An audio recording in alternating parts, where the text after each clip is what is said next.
DeWanna Bonner in the hot seat after saying what she stated last night in her press conference, man.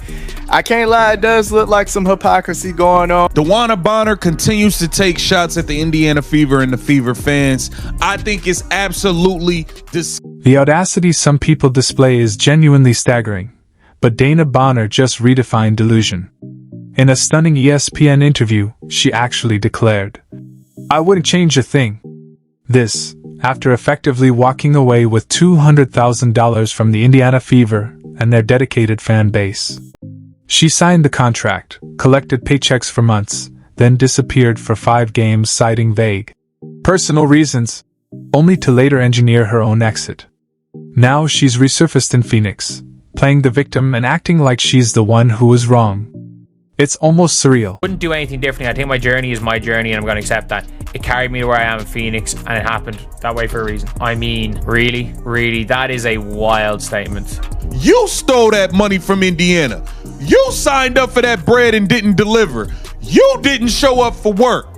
You made up bullcrap excuses to... That level of arrogance is truly breathtaking, especially when you consider how warmly Fever fans embraced her, treating her like royalty from day one.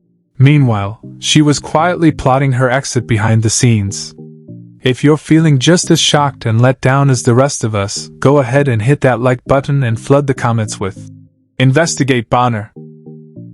Because what we're about to break down will reveal, step by step, how this stunning betrayal really went down. Came over here, she signed a max contract. She knew Phoenix didn't have the bread. She got 80 here and went and got the rest over there. I think it's trash. I wouldn't do anything differently. You took 80 grand from the Indiana Fever. You could have just signed.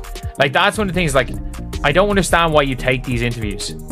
I don't understand why someone would take an interview and say that, when the reality is that all you did was took a whole bunch of money from a team to not show. Bonner's comments don't just miss the mark.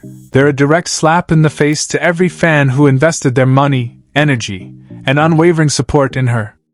To sit on national television and pretend she did nothing wrong after pocketing that money and bailing on her responsibilities says everything we need to know about her character.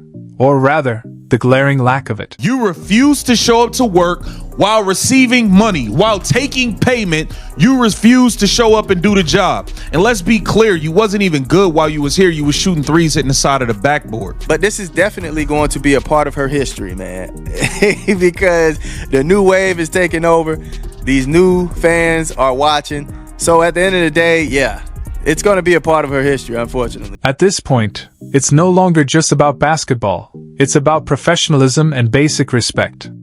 Fans buy tickets, wear the jerseys, and rally behind the team because they trust that players will show up and honor their commitment. Bonner's stint in Indy wasn't some emotional journey of self-discovery. It was a calculated cash grab. And in the end, it left both the franchise and its loyal fan base feeling deceived and abandoned by someone they once believed in. This is DeWanna Bonner. I wouldn't do anything differently. I think my journey is my journey. I'm going to accept that. It carried me to where I am now in Phoenix, and it happened that way for a reason. It didn't happen that way for a reason. You forced yourself out of Indiana. But here's where it gets even more infuriating. Once you start peeling back the layers and looking at how everything really unfolded, a much bigger problem comes into focus. One that goes beyond Bonner alone. It exposes a growing issue with how professional contracts are structured today, and how some athletes have grown far too comfortable skating by with zero accountability. Let's start with the most damning piece of evidence. The massive gap between what Bonner promised and what she actually delivered after signing that lucrative deal. I just don't understand this. I don't understand why DeWanna Bonner is taking these interviews at this point in time. Because I'm like, look, you're in Phoenix. You've got what you wanted. You've got what everyone expected you wanted all along. Everything's gone your way. Indiana haters are going to love you because you screwed over the Fever.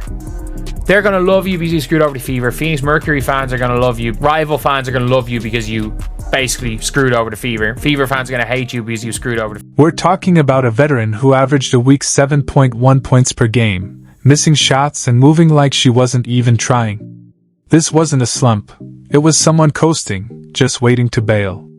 She started only 3 of the 9 games she showed up for, and her 3.8 rebounds and 1.6 assists. barely bench numbers. This was supposed to be a leader, someone to steady a young team. Instead, she disappeared, on and off the court.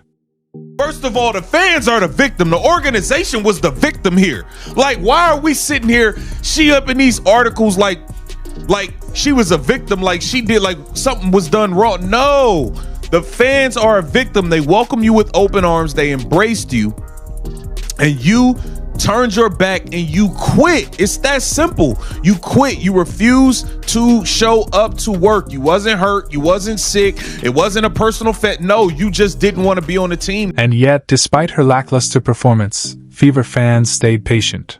They believed in her. They hoped she'd bounce back and gave her the benefit of the doubt. But instead of using that goodwill as motivation, Bonner seemed to decide it just wasn't worth the effort. So she stopped trying. The Fever front office built their roster and salary cap around the assumption she'd be a key piece. In return, she ghosted the team the moment things didn't go her way. It was a calculated move, and a dangerous message to send across the league. If you don't like your role, just stop trying until you get what you want. And here's what really infuriates Indiana fans. The moment Bonner slipped on that Phoenix Mercury jersey, she magically transformed into the player everyone thought they were signing. In just her second game, she drops 22 points and 11 boards, like nothing ever happened. Funny how that works, isn't it? You came here, you stunk it up, and then you got benched. Just because you was okay with coming off the bench in another situation, don't mean you was okay with coming off the bench in this situation. So I want to know, what's the real? What's the real? Because you can't say, while you was here, you said, oh, I've never played in front of this many fans. You were embraced by the fans. You spoke highly of the fans while you were here. You were a starter, but you wasn't playing well. And that was nobody else's fault that you was shooting threes, hitting the side of the backboard, and you was smoking layups. And then your starting spot got took, and then all of a sudden you refused. This isn't about finding the right system or needing time to get in rhythm. This is proof that Bonner was sandbagging her stint in Indiana. The energy, the fire, it was always there. She just chose to hold it back until she could land where she wanted, next to her fiancée, Alyssa Thomas. That sudden jump in production? It's not just suspicious, it's a dead giveaway. Even casual fans could see it. Her performance in Phoenix was basically a confession. She could have helped the Fever, she just didn't want to. Keep it real. Chloe Bibby, the new 7-day signee, has fit in and played better than DeWanna Bonner did anyway. Let's be clear here. Chloe Bibby came in first game, knocked down 2 threes. DeWanna Bonner first game versus the gum on the bottom of the shoe, Chicago Sky. We had to jump through hoops of fire and do all types of abracadabra magic tricks to get her to finally score to break that. Her stats in Indiana versus Phoenix look like two different players. And that's exactly what happens when someone finally decides to try. It wasn't about fit or finding her rhythm. It was about effort. She coasted in Indy, then flipped the switch the moment she got what she wanted. That's not just disappointing, it's manipulative. And the worst part? Bonner's now pretending she gave it her all. Acting like she didn't ghost a franchise and let down an entire fan base. Meanwhile, Phoenix celebrates like she's back, ignoring that they're cashing in on someone else's betrayal. This isn't just one game. It's a message. If you don't like your situation, tank your effort and walk away clean. And that hurts even more when you remember how she came to Indy, smiling, saying all the right things, acting like she was all in. Bonner. I have no problem coming off the bench. I have never been that player. I don't feel like I have that reputation. Now, fair enough. You have won 6th Woman of the Year, respectfully.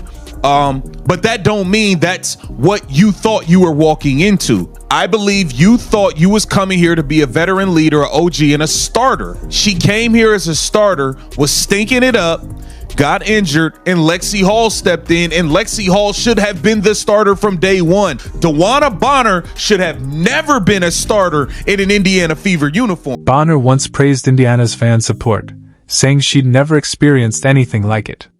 She talked about chasing a championship and mentoring young stars like Caitlin Clark and Aaliyah Boston. Fans believed her.